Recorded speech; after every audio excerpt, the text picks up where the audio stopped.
in our culture, the resilience is that sometimes we are not supportive of one another. We will kind of discourage other people from grieving, if just to be blunt, and that isn't healthy. So this document that I'm going to share with you is called the Mourner's Bill of Rights. And I think it's very important to listen to some of the things that are necessary for your mourning. Number one, you have the right to experience your own grief. As I said earlier in the sermon, that each person has a way of grieving. As we talked about Mary and Martha, both of them had two different personalities. So they responded differently to the death of their brother. That's how we are. We all have a unique responding to loss.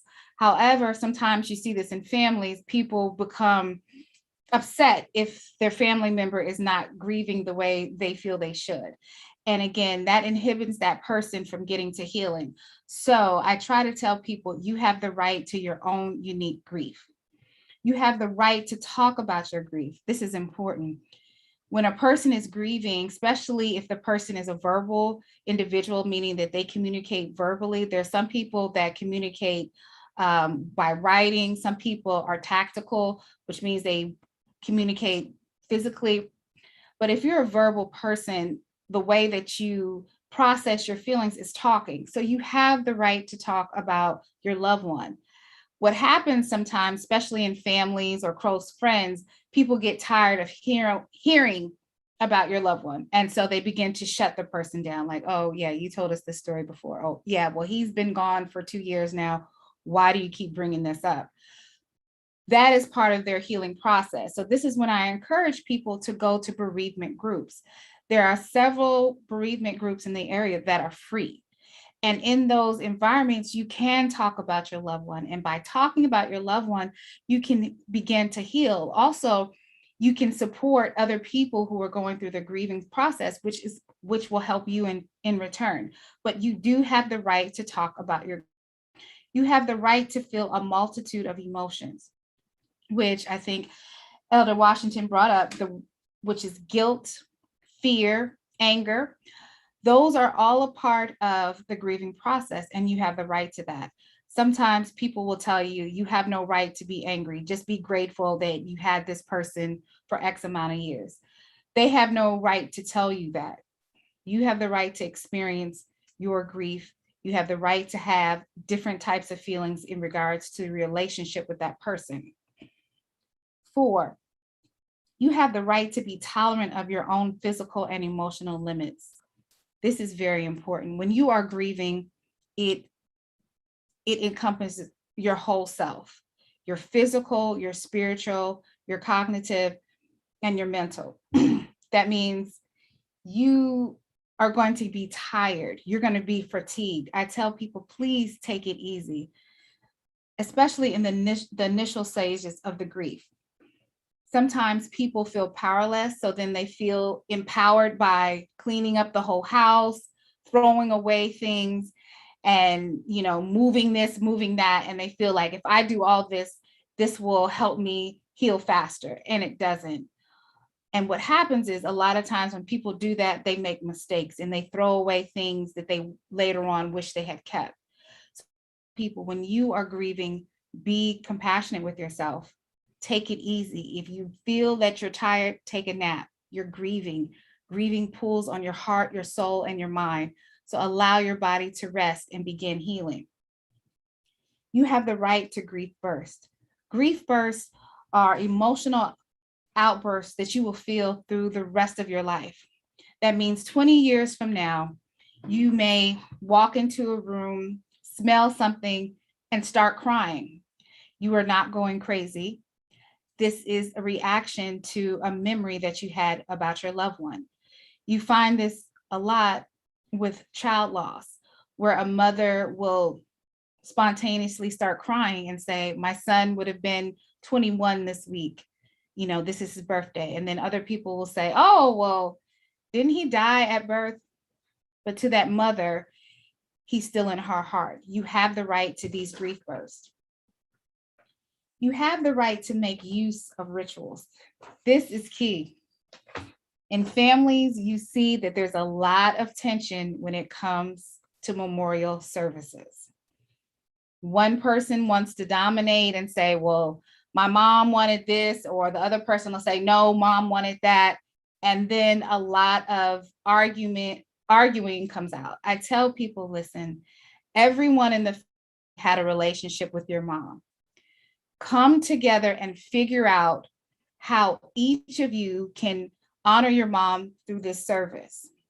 Do not use this service to tear the family apart, because after the service is over, you're going to need each other to help heal. So don't allow this service to tear you apart. And this happens all the time because people are dealing with so many emotions, and they feel that if I can, get my mom 10 flowers, that will ease my guilt. Or if I can do this, then I will feel better. The service is about your loved one. It's not about you. So please, when you do memorial services, respect one another and come up with something that your loved one would want and that everyone can agree with. I had a client who, she had an interesting relationship with her mother. And when her mother died, she spent $10,000 on a silver casket. She also paid for her mother's body to be drawn in a horse and carriage. The total amount for the funeral was $20,000. That was a very interesting story because the lady herself lived in an apartment. So imagine $20,000 could have been used for something else. Also, when I started working with her, she did that because she felt guilty for things she had done to her mother when she was younger. And she felt if she honored her mother in that way, it would make up for the guilt, but it didn't. So don't use the memorial service as a way of processing guilt. Use it as a way of remembering your loved one. You have the right to embrace your spirituality. If faith is a part of your life, use it. Talk to God. In the sermon earlier, I really wanted to bring that point home. God understands all of your emotions. And plus, he already knows what you're feeling anyway. So don't be shy. If you're having some issues, tell God. Tell him that you're struggling with certain things, that this is hard for you. I don't understand why you are doing this, Lord. And allow God to answer you. And in my experience, he will answer you. Now, sometimes we don't like what he says, but if we give God time, he will respond. This is very important because people get angry and they pull away when they need to be drawn close. And they feel that if they're angry with God, they've sinned. And that's not true, because God can handle that. God can process that. He created us. He created our emotions. So our anger is no problem for him. So don't be afraid to process. Don't be afraid to say, God, I don't get this, and allow him to minister to you. You have the right to search for meaning. Again, this is something that you and God can work out. This is something that you can say, well, what does this mean? What are you trying to teach me, God? What are you trying to show me with this loss? And I found in my personal experience and professional experience, there's always a life lesson to be learned through loss. Find that meaning that will help with your healing and your restoration. And you have the right to treasure your memories. There was a woman who was in one of our group sessions, and she kept her daughter's prom dress. And she said her husband was so angry because he felt that she should throw it away. And she asked me, she said, do I have to throw it away? And I said, that's your memory. That's something that ties you to your daughter. You have the right to keep your memories. So with that, that is the end of my presentation. I'm ready for questions and answers. Thank you. Okay, perfect. Thank you so much, Janine. We do appreciate that. Dr. Washington and Janine, at this time, they're both going to take questions that you may have in relation to grief and mental health. So if you have any questions, again, you can put them into the chat. You can raise your hand and we'll call you out. and allow you to come on through audio and ask your questions. So please do that at this time, and just help me out catching those hands that may be coming up. But while we wait for other questions to come in, I do have a question for both of our panelists today. And like I said, this will be for both of you. I'm curious, how have you all dealt with grief in your own lives? Very, very interesting question, Terrence, and seeing how in my own personal life, my family and I have experienced grief in the last year. My mother-in-law passed away last year, just before the shutdown on the pandemic, and we were not able to have the usual funeral, the gathering together in the church, and we could only gather at the graveside. So only family was there.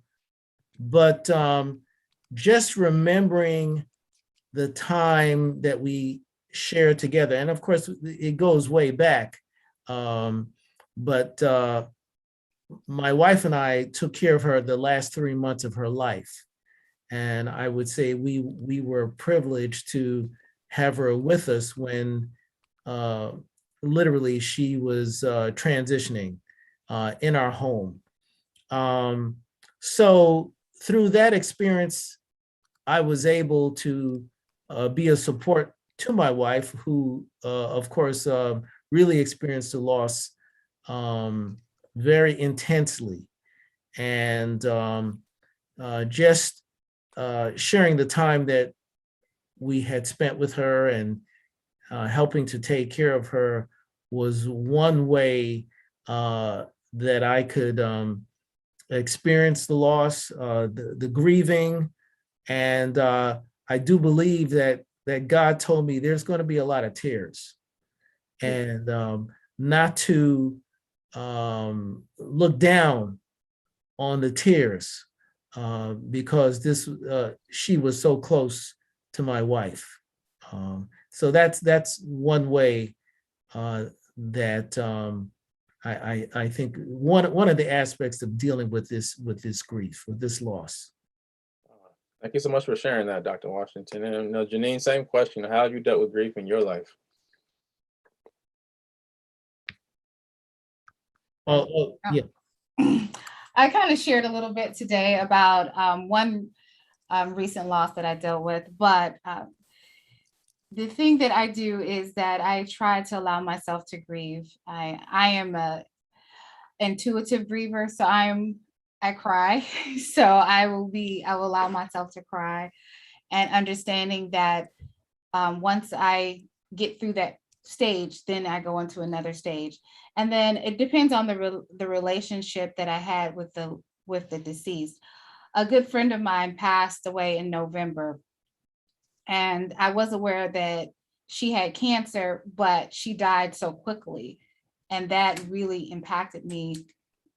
And so I went through the stages of crying. I won't say I was distraught, only because we were close earlier in our life, and then the older we got, we went in different directions. So our relationship had changed, but I was very sorrowful for that. Actually, I did feel guilt, because I felt that I should have kept that relationship going and not let it fall apart. So there was that guilt that I did experience.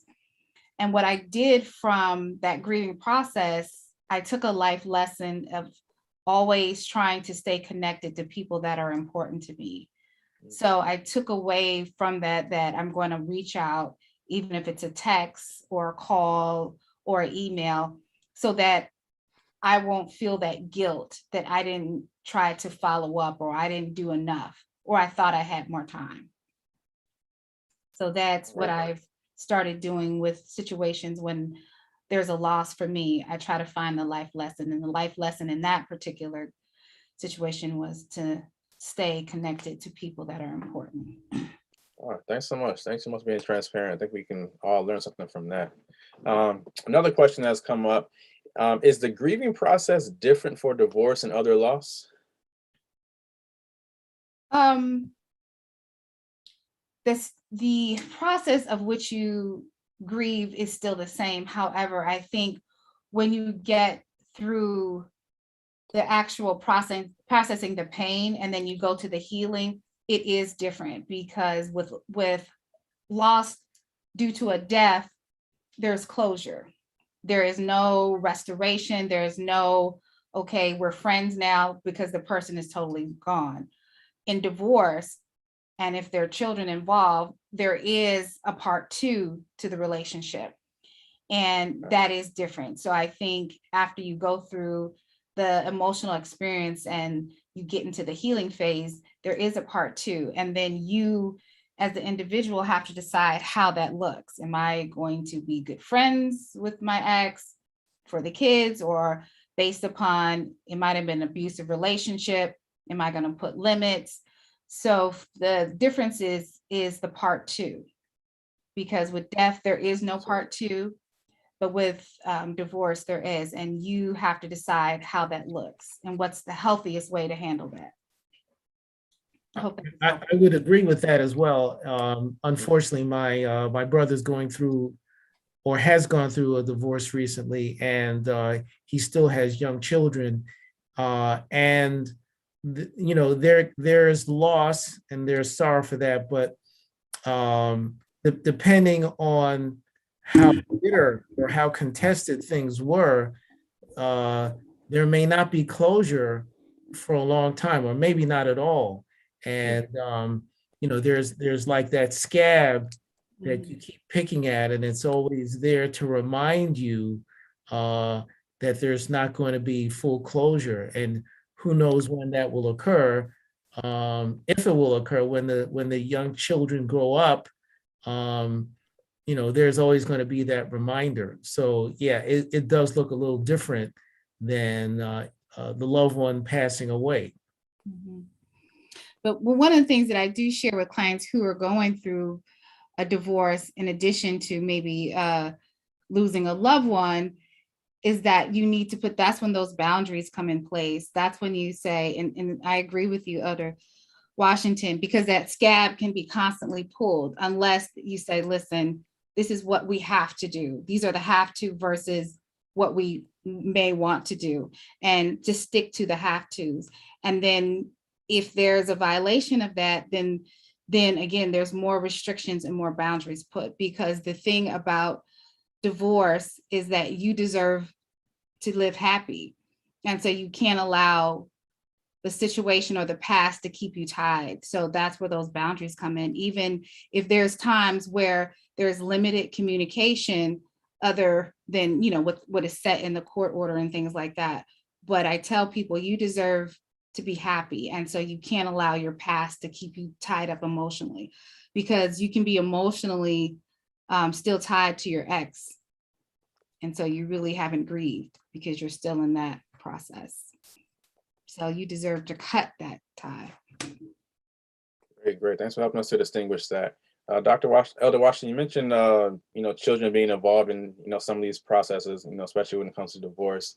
And so we have another question about children, and we're going to make this one a two-parter.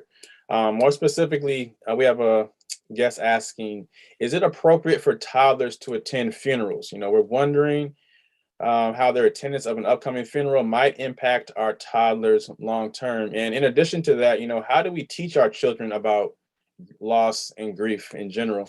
So if you can hit both of those points for us, we would appreciate it. Who wants to go first? I'll tackle it first. That's a good question. And for parents who have young children, I think the whole education about life and the fact that in this life, on this earth, death is going to be a part of life. The education has to start very early on. And it may not always be with a loved one. It can be with a pet, or sometimes even,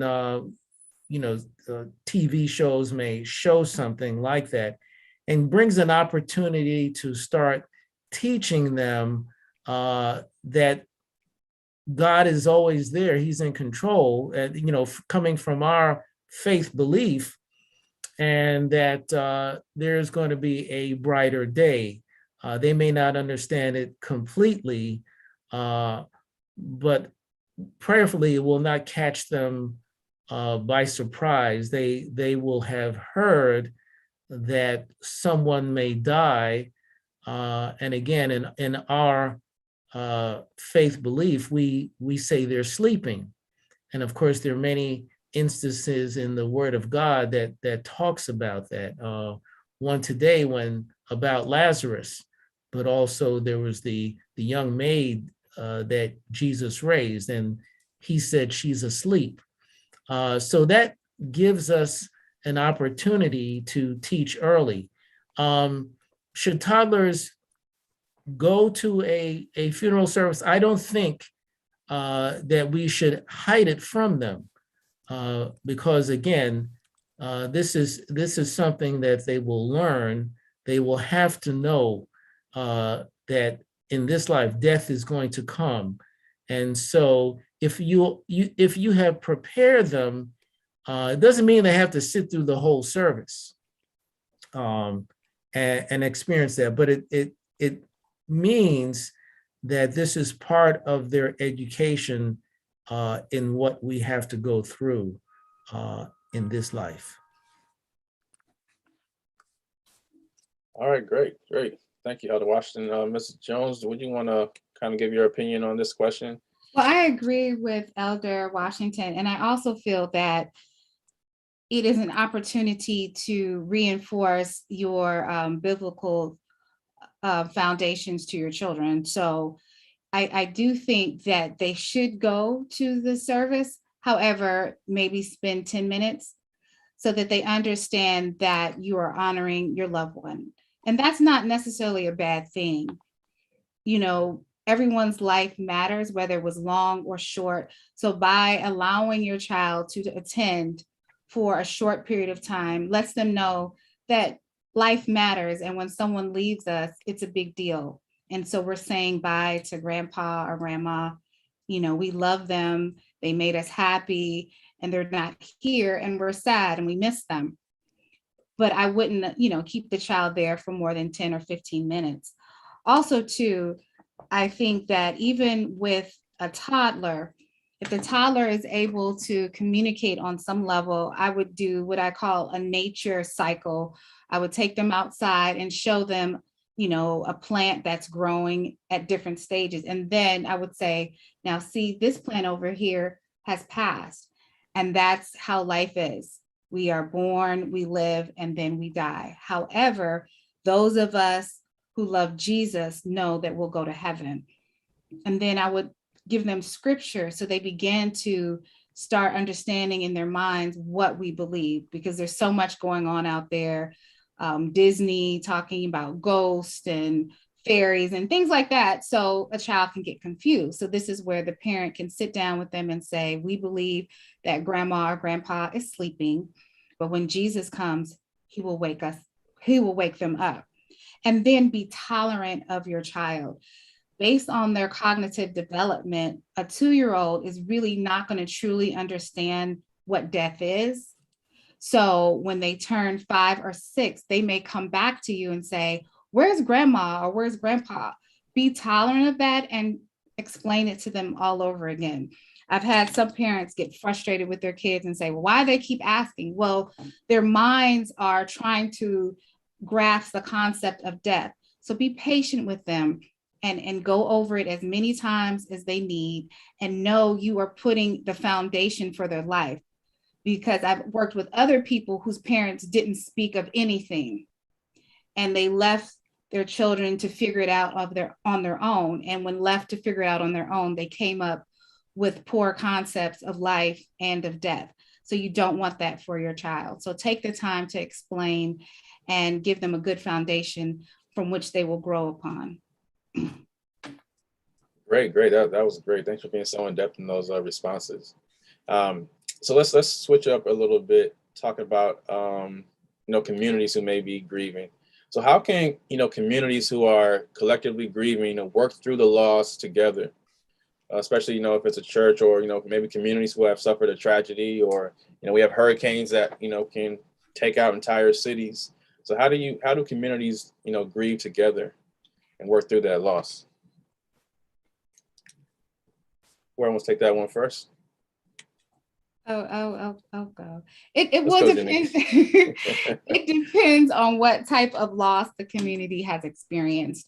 For instance, what happened in Florida, where the apartment building crumbled and crushed to the ground.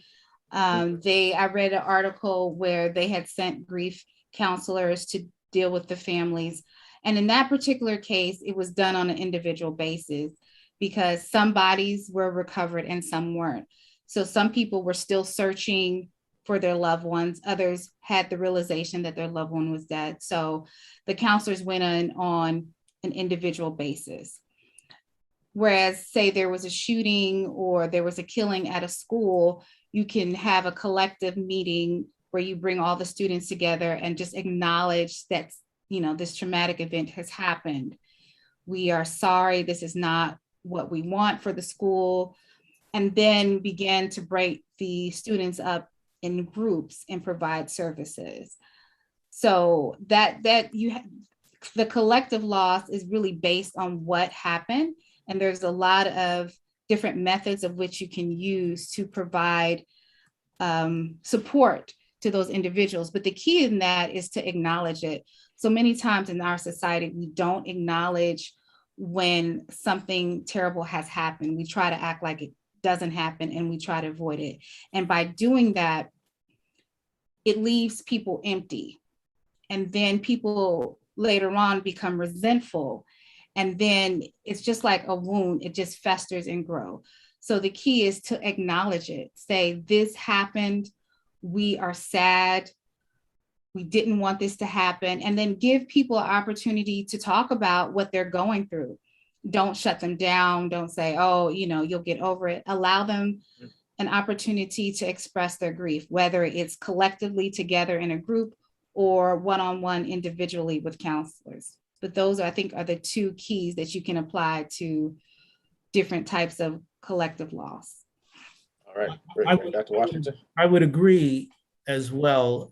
We've seen multiple cases. We've experienced that in the last few years. Of course, a community can not grieve properly when the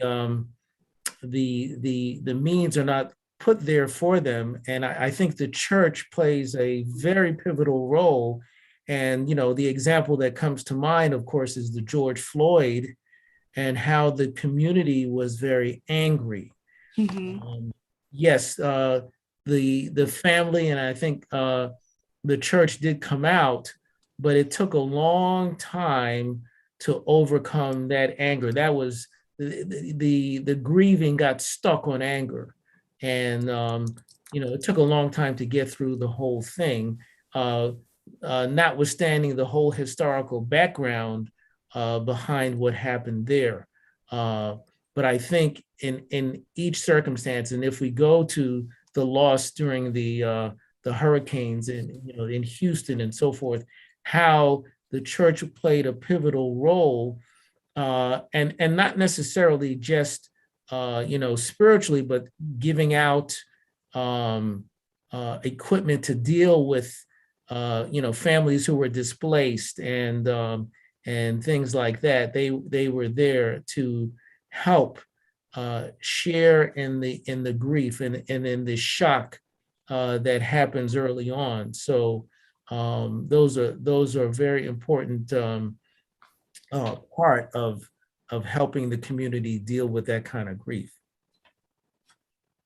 All right, great. Thank you. So let's go to our next question here. Is it okay to be angry with someone if they died by suicide? Good question. Yeah, I'm curious about this one myself. Who wants to take this one first? I think that's a very normal response when someone has ended their own life.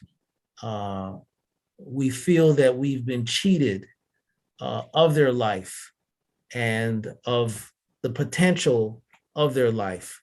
And so it is not uncommon, not unusual that friends and family would feel angry. Um, of course, blaming the one who has ended their life, but also maybe blaming God as well. This is especially for those who have a faith background, a very important time to talk to God and tell him you're angry. Tell him you're upset. And as it has been said earlier, he knows you are. He's big enough to deal with it and express that you might not like him at that time, but work through it. This is a very important time to seek counseling, and from many aspects, not just professionally, but from family, friends, community, to get through something that is a very traumatic experience. So I believe it is okay to be angry. Okay, Janine? Yes, I agree. It's okay to be angry. It's okay to have, you're going to have a multitude of emotions, especially when losing someone to suicide.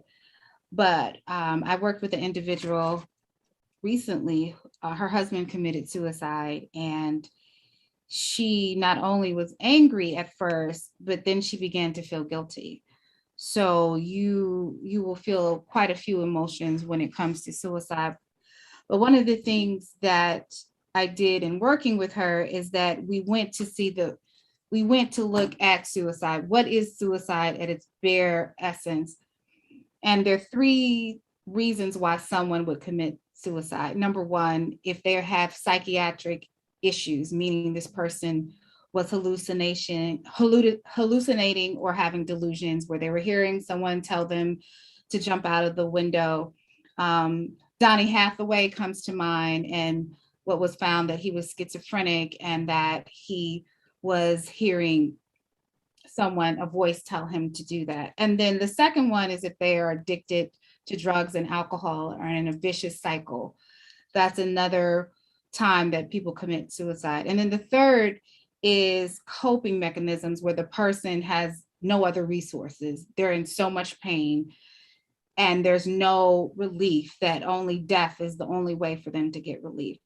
So when working with individuals whose loved ones have committed suicide, of course, you have, just like in any type of loss, you have all those feelings.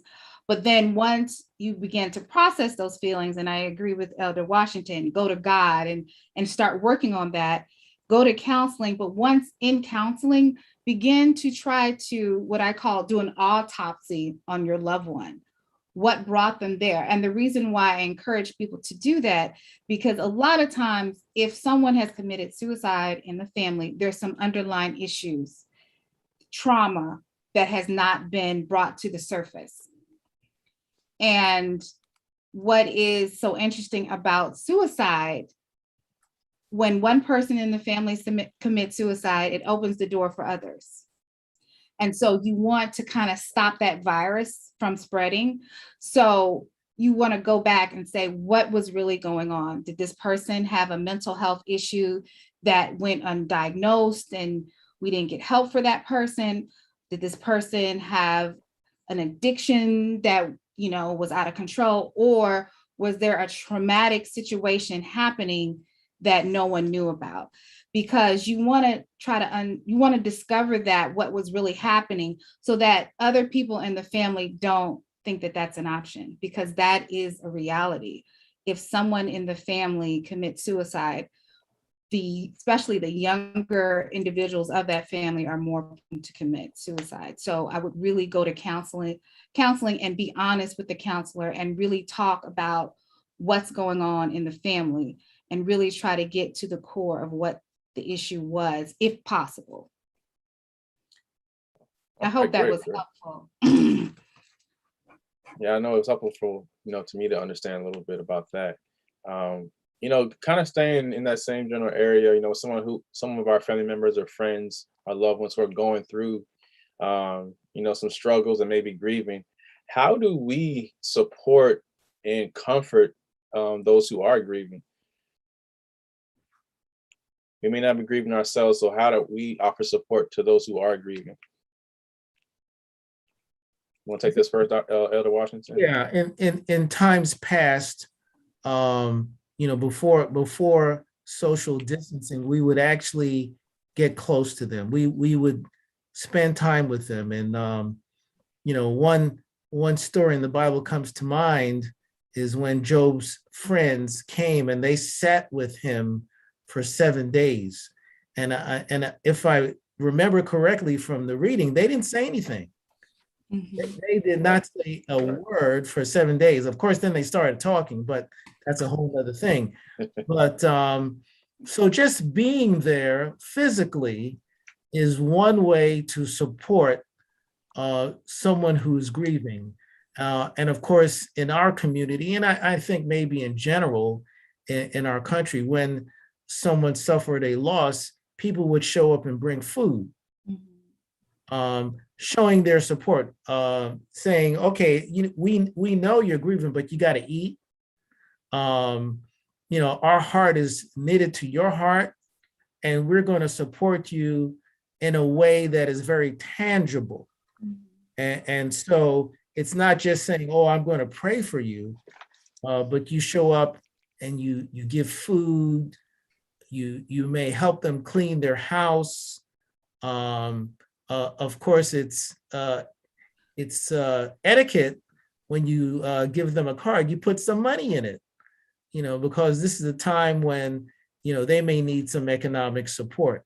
So those are just some of the different ways that we can help someone through this process. Great. That was great information. Janine, you want to chime in with your ideas on that? Yes. Again, I agree with Elder Washington. And also I think I had listed it in the slide presentation today, be a safe friend. Be a friend that does not judge, that sits there and listens. So many times we want to give our opinions and say, well, you should have done this, or, well, girl, just be there to listen. Be available. That is another thing.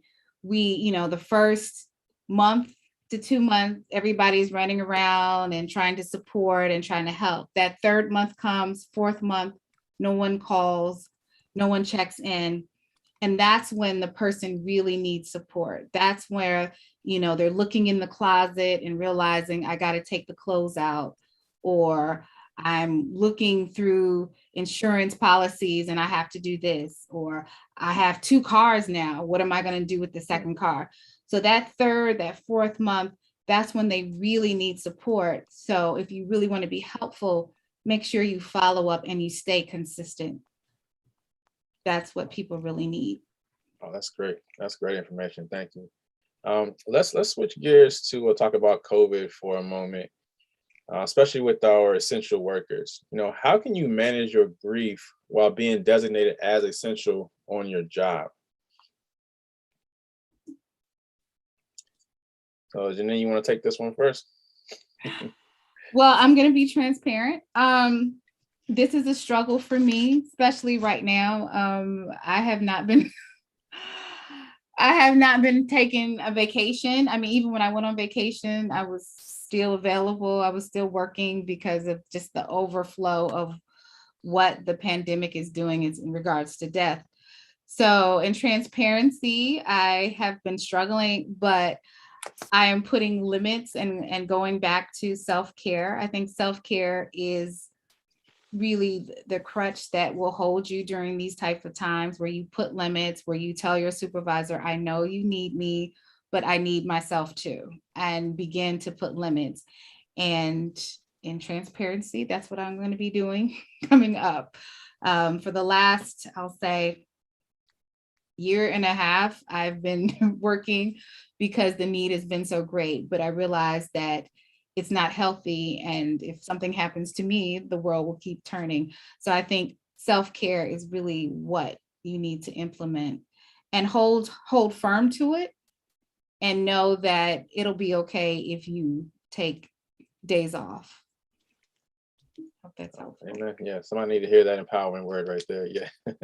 Dr. Washington. Yeah, I agree with that. I think self-care is very important. I think taking days off is extremely essential to your own mental health as well as your physical health. You must rest, and you cannot continue to carry such a burden.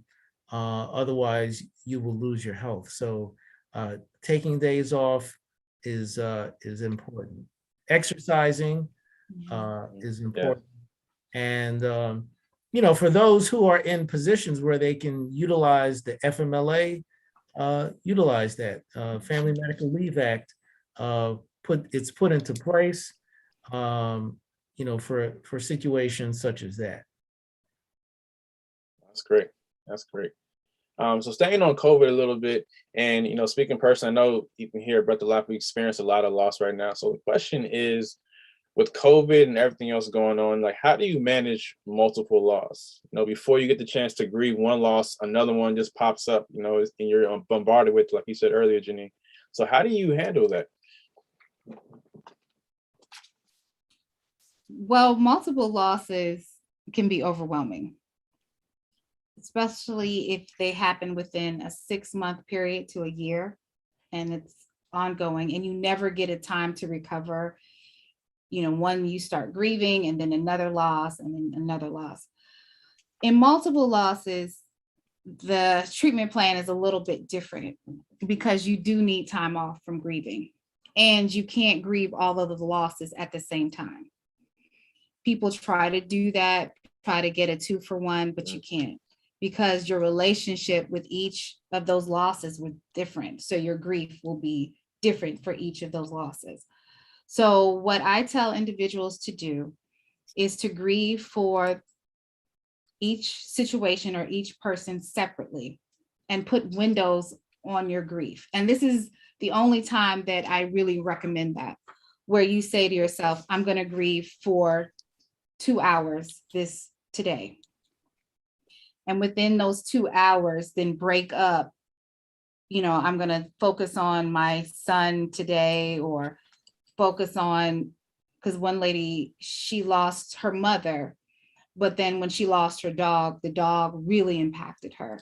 So focusing on the dog, doing something that reminds you of the dog, or just thinking about that, but then cutting it off, because multiple losses can overwhelm you and take you under. It's like swimming in the ocean, that undertow will pull you.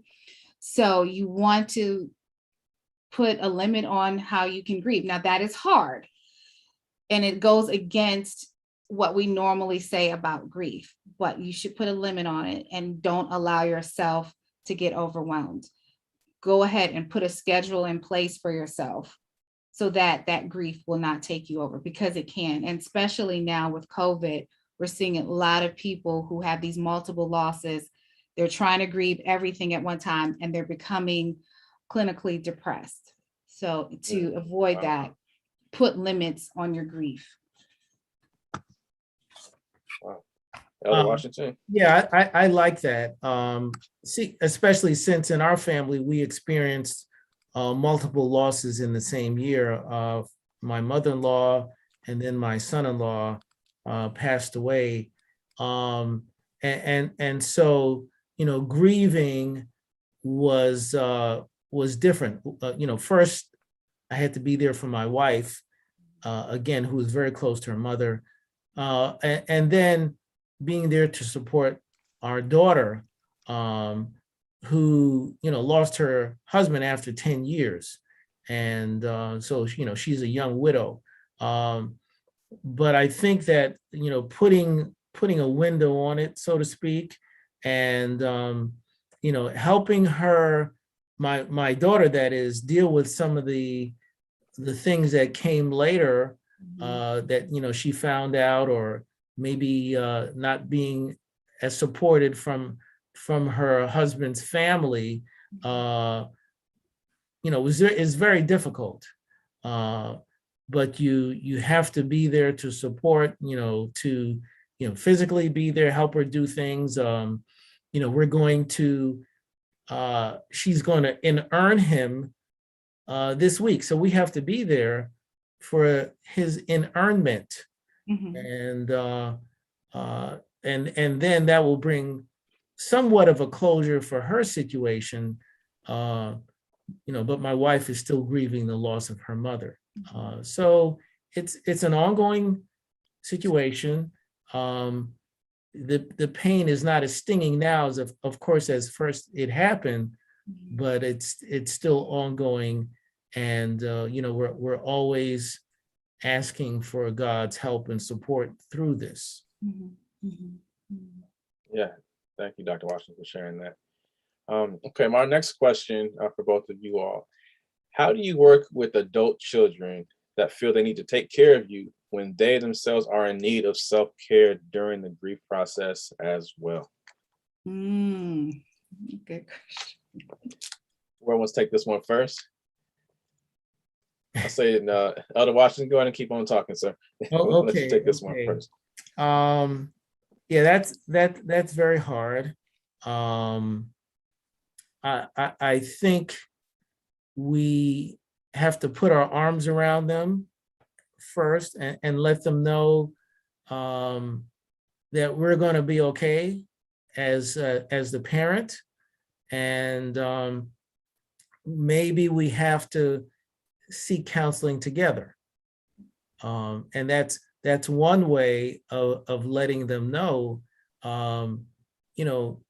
you're okay, but you need help too, and I'm willing to be there with you. I'm willing to do the grief work as it is, the counseling together, maybe something that can bring them to that realization that they also need to have counseling. And at the same time, you're there supporting them as they are supporting you. All right, great. Janine, you want to piggyback off of that? Yes, and well, first of all, you just want to acknowledge that the children, they love you, or I don't know who asked the question, and so they're trying to protect you. However, they lost their loved one too, and you can't grieve for someone, and someone can't grieve for you. So if healing is the goal, then each person has to go through that grieving process alone, in the sense that they have to process their feelings. So I would just simply tell them, thank you, I appreciate what you're doing, but you loved mom or you loved dad too. And so you need to grieve so that you can have healing. And that's such an interesting question, because right now there's a bereavement group that I'm conducting, and there are 4 siblings in the group. And we usually don't allow that many family members in a group. However, based on the pandemic, we've changed the restrictions. Anyway, to make a long story, the older sister was the one that contacted me, and she felt that her brothers and sisters needed to grieve the death of their mother, that she was okay. And I said to her, while I was doing the assessment, I said, what about you? You didn't love your mother? And she got really quiet. And I said, in order for you to be healed, you have to focus on your own grief. She didn't say much, but she came to, this will be the 3rd group. And then she admitted, like, wow, I was holding on to this grief because I was afraid to grieve. So when you see that, a lot of times that other family member is focusing on you because they're afraid to do their own grieving. And so you just want to remind that if they want healing, they have to focus on their own grief. All right, thank you. Thank you so much for that. Our next question is, how can we, if at all possible, prepare ourselves to handle the grief in our lives before it actually hits us? Is that something we can actually do? I guess there's a term for it called anticipatory grief, and I understand there's another elder in our church who has actually studied that. But going forward, especially if someone is sick and maybe they have a terminal illness, and it may go on for a while. Of course, we anticipate their passing. This may be a good time to talk to them, to tell them you love them, but also it's a good time if they have not made peace with God, that they do so, because there is a life coming after, and only by His grace.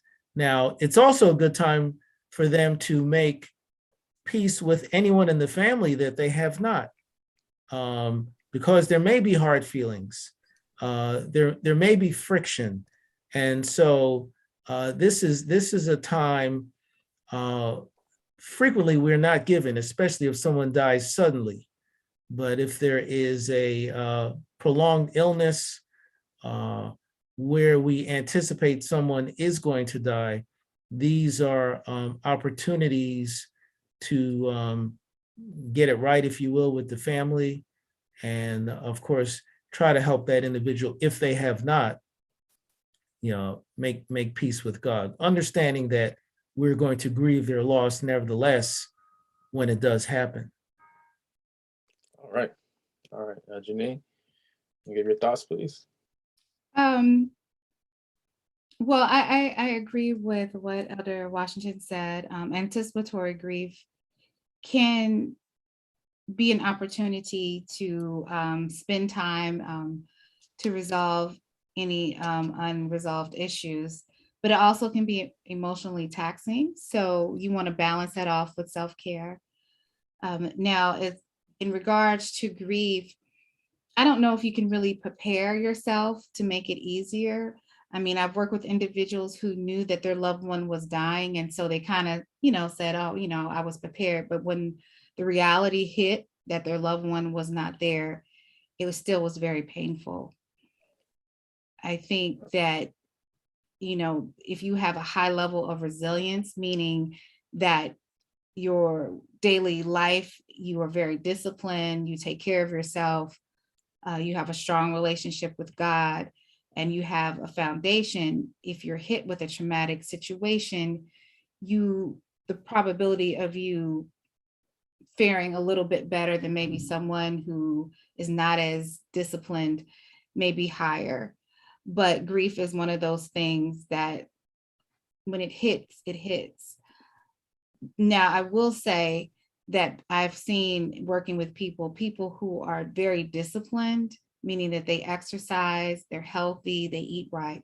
Their grieving process has not been as intense as others who may not have been healthy, who have a hard time doing self-care, who neglected themselves. And even as they grieve, they're refusing to, change some habits. Their grieving process has been longer and more intense. So I will say, if you are healthy, mentally, physically, and spiritually, your grieving process will not be as intense as someone who's not. Okay. Thank you. So we have a question that came through that's specifically about grief. So we talked about, how do we handle grief? How do we support people who have grief? But let's go back a little bit and talk about what grief actually is and what does it look like? This question came through, says, what does grief look like? I've been told you have to grieve, but what does that actually mean? Knowing that grief affects the whole being, and we pointed this out earlier, not just the physical, but the emotional, the mental, the spiritual. So grief impacts all of what makes us up as human beings. And of course, physically, as I alluded to earlier, we can see that someone may lose their appetite, or they may overeat. They may sleep too much, or they may not sleep at all. They may have pain where they didn't have pain before. They may not be able to go to work. They may not be able to do the things that would give them joy or pleasure in the past because they are grieving. They may not be able to take care of the everyday things we expect people to do, the activities of daily living, as we call them. They may not be able to pay their bills. We may find that, they're in the past, they would love to read and study the Bible and come to church, and they may not do that while they're grieving. So it takes on a lot of different faces, and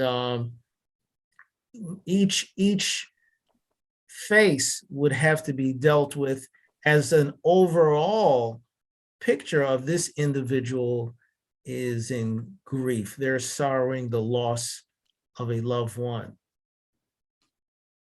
All right, that's great information. Janine, you want to hit on this too? And I'm curious, just for myself personally, in addition to this question, you mentioned Mary and Martha during your sermon earlier. So the two different kinds of personalities of grief that they were going through. So you can kind of elaborate on that as well. I would appreciate that myself.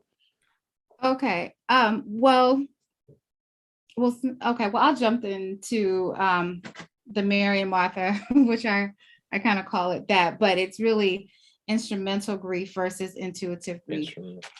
Instrumental grief is someone who grieves physically, meaning that they have to process it physically. They have to work, they have projects, because that's their way of taking control of what they cannot control. That's not necessarily a negative thing. It's just what it is. Some people need to be busy in order to grieve.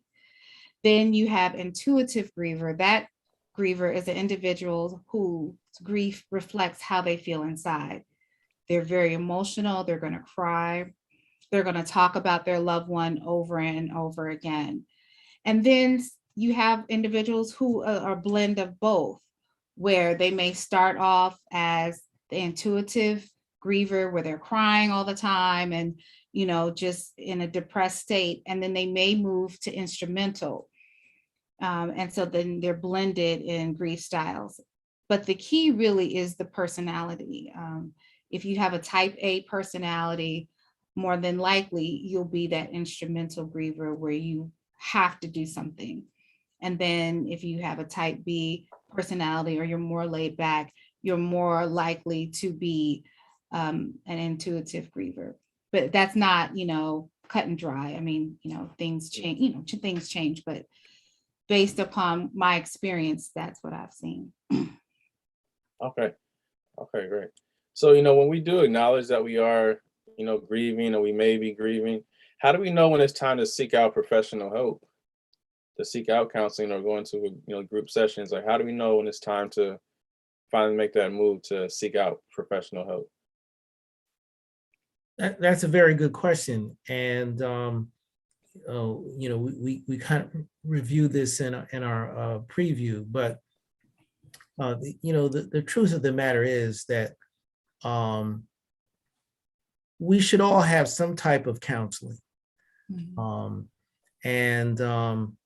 As we learn more about, who we are, even our culture,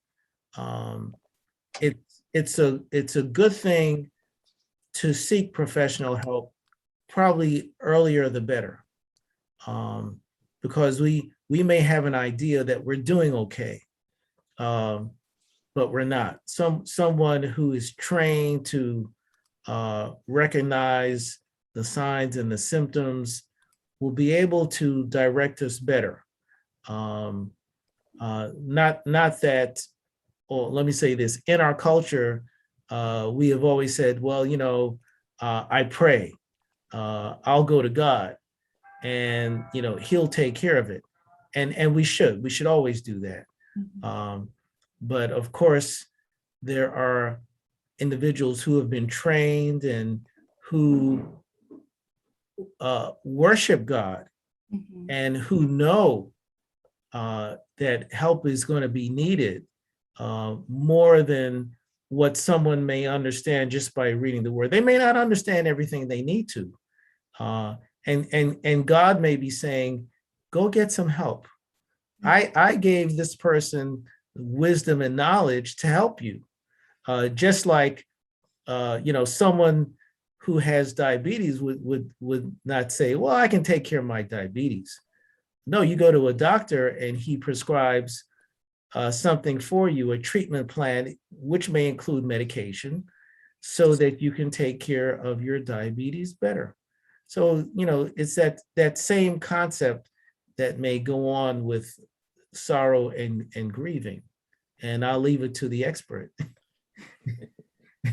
Well, I agree with everything you've been saying. So, but the key is, yes, I think that we should have a therapist, just like we have a dentist, a primary care physician. We should have a therapist. I have a therapist, and I haven't seen her because I've been so busy, but I'm trying to get back. Like, I think it's important.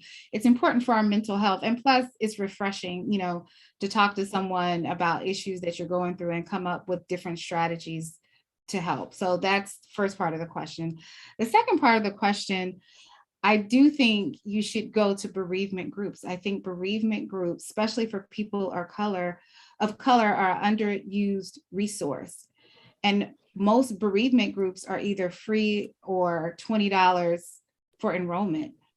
But what happens in those groups, you realize you're not alone, that what you're experiencing is a part of the grief process. And then you make connections with people who are going through what you're going through. And then the healing process is done in a collective way. It's very beneficial and it helps. I think that we, as people of color, we have this mindset, we don't want people to know our business, or we don't want it to be perceived as vulnerable or weak, but it's not. I mean, it's just like if you fall and hurt yourself, you're gonna get crutches, you're gonna put a cast on your arm if it's broken because you want it to heal. Well, that's the same thing with your heart and mind. You want it to heal. So use the resources available so that you can be happy again. And I think as Christians, we don't realize that a lot of us are wearing years and years of pain just because we won't use the resources available to us. So I say, please go as soon as possible. All right, great.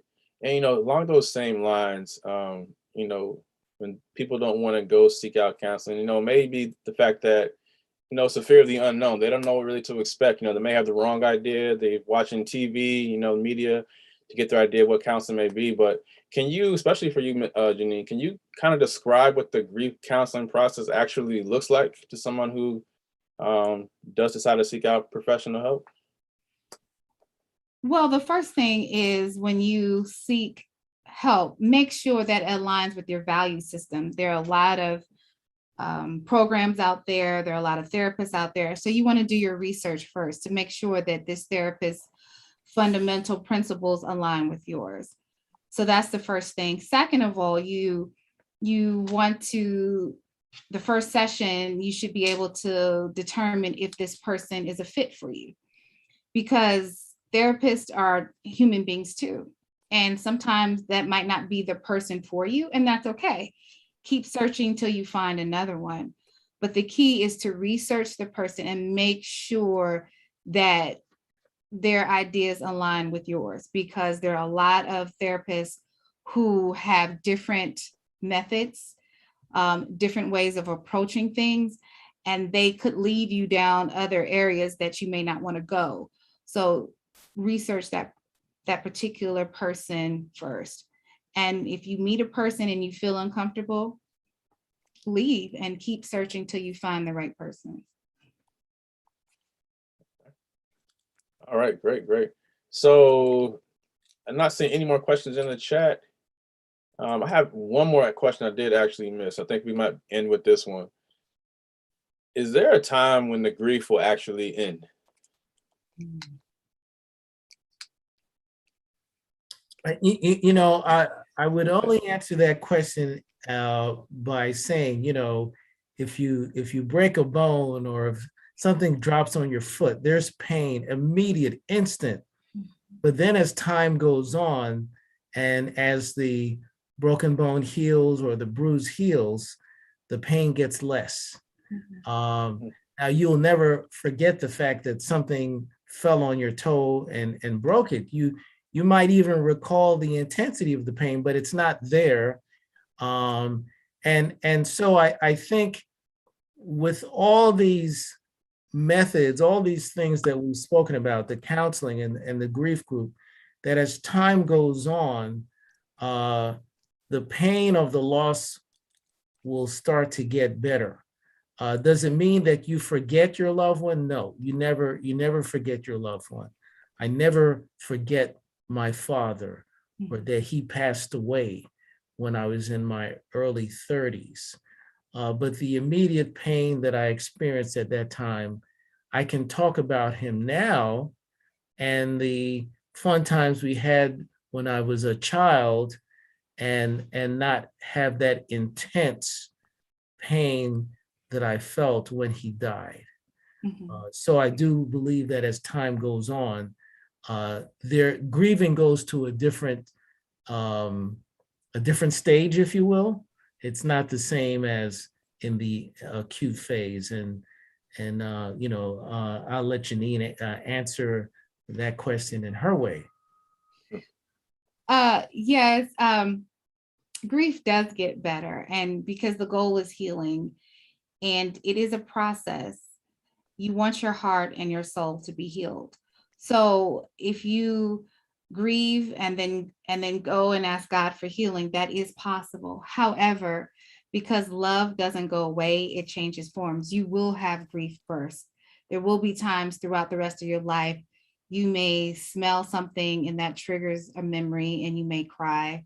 You may think of a date that was significant and you may be sad for a little while, but the recovery time is shorter. So whereas before you would have spent the whole day crying or upset, whereas now it may be a few minutes, but you will always have moments where you go back and forth, but it does get better. Okay, there was great. another question in the chat that I wanted to go back to. It was kind of part 2 of what I answered before about finding a therapist.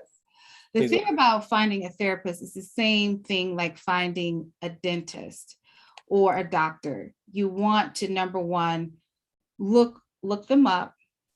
And then most therapists, you now can actually look on their profile, look and see if they have their own agency. You can check and see if there are any complaints made about them. And then you can ask questions that are important to you. A question that would be important to me, that is important to me, is what is your philosophy on counseling? What do you believe that counseling will do for me? What is your process? What type of theories do you use? And and then before you even do your first session, ask the therapist. Most therapists, especially the ones that are working independently, they're taking their own calls. Ask them, well, can I have 10 minutes of your time to ask some questions? Because I just want to make sure before I schedule an appointment with you that we're on the same page. And then write down what's important to you. Whatever issue that you're having, if you're having clinical depression, well, I have had depression for my whole life and I've been struggling with it, blah, blah, blah. As my therapist, what's some of the things that you think that you would, prescribe for me, or how would you help me? And not that the person would sit down and have a counseling session with you, but they will say, well, I, treat depression in 8 sessions or something like that. And then another thing, I'm a Christian, I believe in God, and I don't believe in spiritualism. How will you approach that with me? Will you use, godly techniques? And I would come up with 5 questions based upon your unique needs, because I can't give you questions necessarily because each person's situation is different. But I can say that a good therapist will take the time and allow you to interview them, per se, before you schedule an appointment. And if you have a therapist who's too busy to do that, you automatically know that that might not be the right person for you.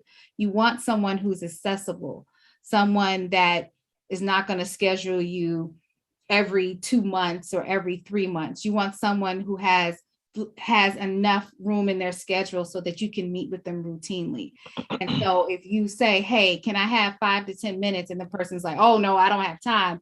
You know, that's a red flag that this person is too busy to really give you the care that you need. And then always have the option of leaving if it doesn't work.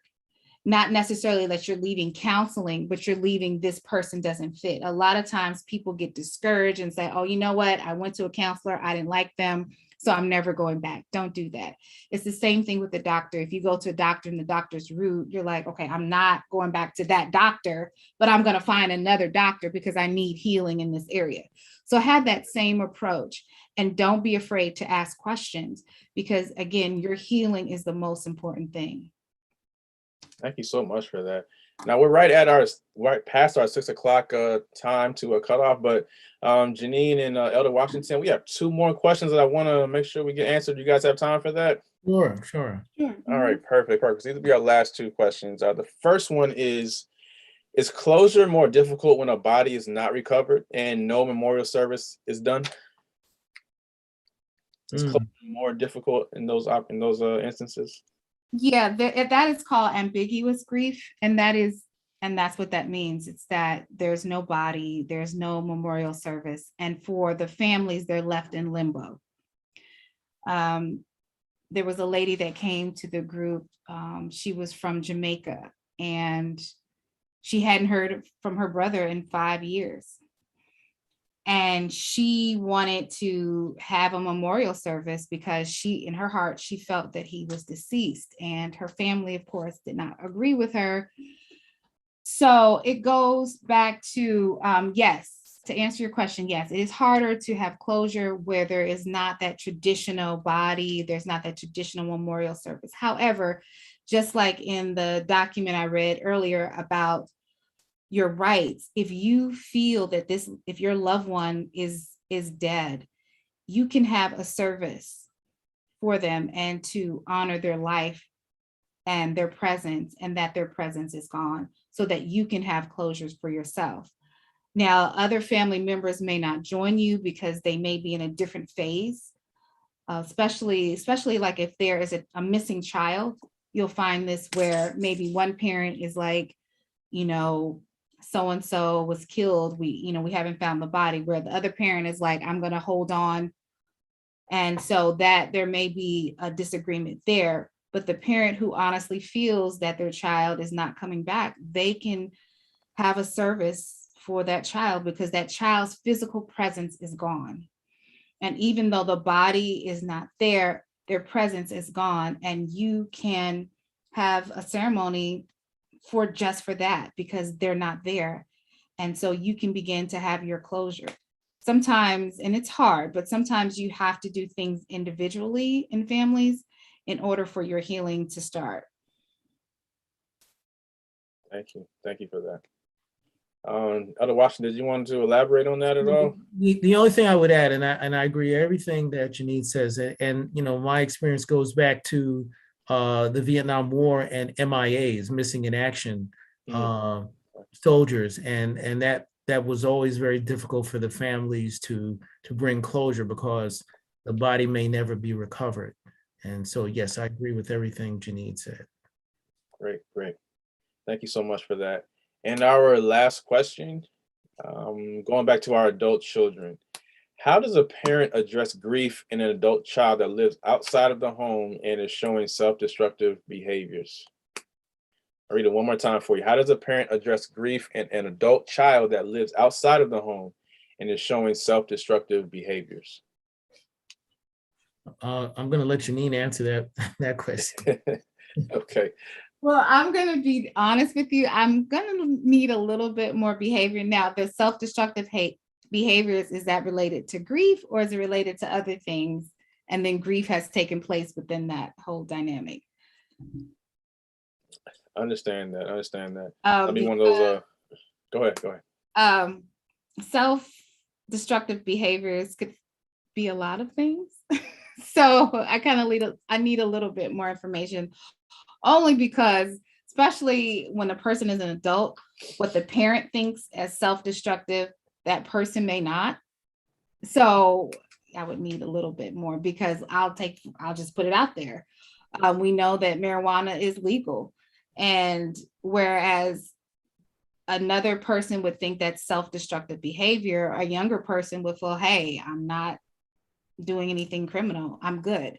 So and I'm not agreeing with marijuana. I just want to put that out there. But I'm just saying that I would need a little bit more information, because as an adult, you do have the right to make decisions. And the parent has to realize that they don't have control over that. And they have to allow that person to reap the consequences of those decisions.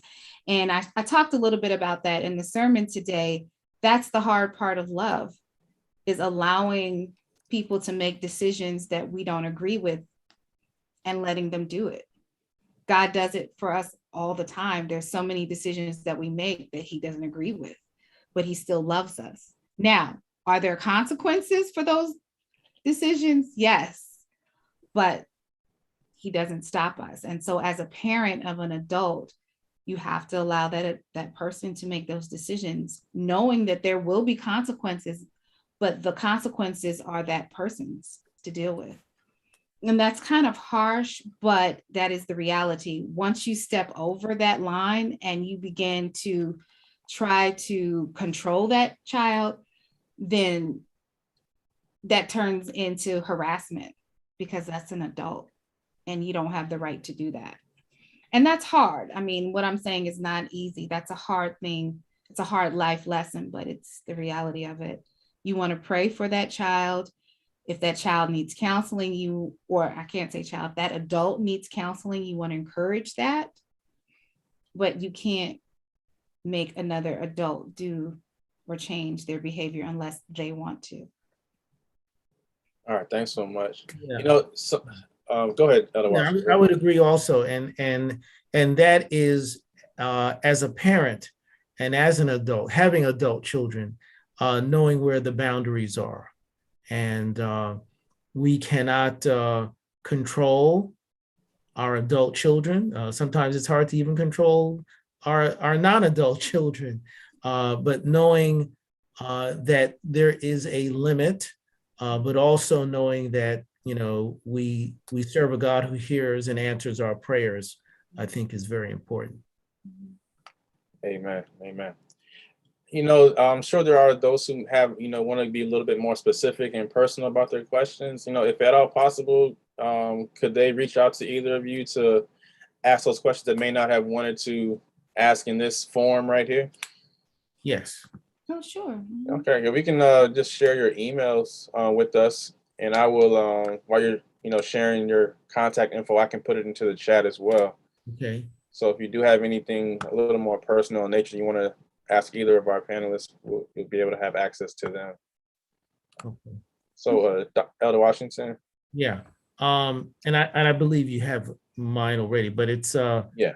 Payola, Payola 53 at yahoo.com.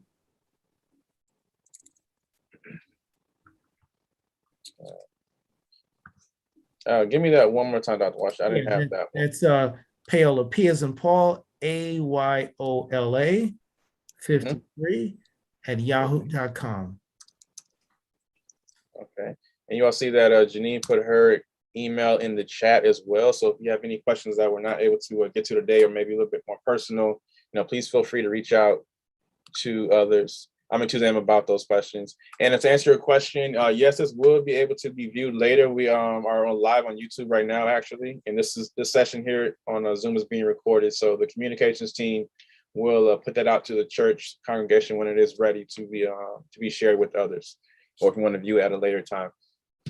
But with that said, we want to thank Janine so much for your time today and your sermon that you gave us as well this morning. It was such a beautiful message for us, and we are grateful for that. Elder Washington, same here, for providing your expertise to us tonight. It's been very informative, and if nobody else got something from it, I know I certainly did in handling my own grief. With that said, though, this is the end of our mental health awareness seminars for the month of September. For those who have been able to come out on a weekly basis, it has been, it's been life-changing for some people. I know that already, and it's really opened up a lot of eyes. So thank you to our team who put this together. We're grateful to everybody who participated, all of our presenters, our moderators, and just those who, came in to ask questions and to, take part in self-care, how we can do better for ourselves as a church and as individuals. So we will close us out with prayer. Elder Washington, I would love for you to pray for us to close out our month of mental health awareness in our session tonight. Sure. Let us bow. Father in heaven, first of all, we thank you for everyone who has participated in putting these seminars together. We know, Lord, that you want us to be healthy, but you also know that in this life, in this world, we will all suffer pain and sorrow and grief. And so we thank you for your promises, your word that helps us to overcome. I thank you for a professional, skilled, learned professional as Janine Jones and the work that she does, and for her wonderful message to us today from you. And we pray going forward that we will avail ourselves of her skills and her advice. I pray, oh Lord, for everyone on this line who joined, for the questions that they asked. We know that many of them come from pain and the real experience of suffering grief. So we ask you, Heavenly Father, to address them, to heal them, to give them the comfort that they need at this time that they need it.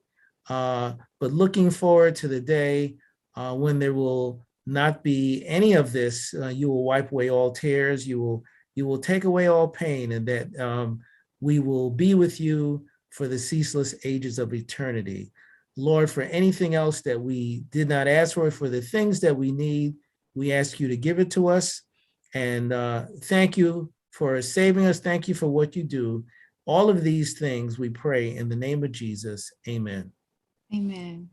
Amen. Amen. Thank you again, everyone. Don't let this month, have been done in vain. Take what you have learned and take those next steps for yourself and for your family. Use resources that God has given us, and let's encourage each other to take care of our mental health.